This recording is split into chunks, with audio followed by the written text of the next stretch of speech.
কিছু first experience জীবনে চিরকাল মনে থেকে যায়। আর এটা তার মধ্যেই একটা। কেরালা যাব আর কেরালার ব্যাকওয়াটার্সে কায়াকিং ট্রাই করব না তা কি হয়? তাই সাহস করে দুজনে চলেই গেলাম কায়াকিং করতে। অবশ্য শুরু করার আগে একটু নার্ভাসই ছিলাম, কারণ এটা যেহেতু আমাদের প্রথমবার অ্যান্ড উইথ জিরো এক্সপিরিয়েন্স, তাই মনে হচ্ছিল যদি কোনোভাবে জলের মধ্যে পড়ে যাই। যদিও সেটা নিয়ে ভাবার কিছু নেই, কারণ ওরা আমাদের লাইফ জ্যাকেট অলরেডি পরিয়ে দিয়েছিল। আর তাছাড়া আমরা একজন বাঙালি দাদা চঞ্চল দাকে আমাদের পাশে পেয়েছিলাম, যে খুব ভালোভাবে আমাদের গাইড করেছিল, and all the video credit also goes to him.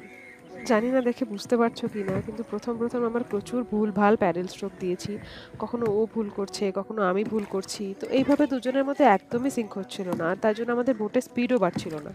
তখন আমরা ভাবলাম, দুজনের মতামতের অমিল থাকলেও যেমন জীবনকে আমরা ব্যালেন্স করি, এটাও খানিকটা একই।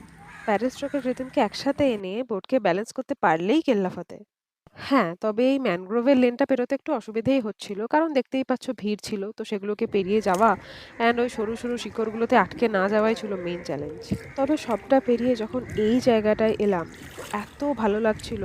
চারপাশের শান্ত জল, সবুজে ঘেরা ওয়াটারওয়ে আর প্যাডেলের শব্দ। মনে হচ্ছিল যেন মুহূর্তটা ওখানেই থেমে থাকুক।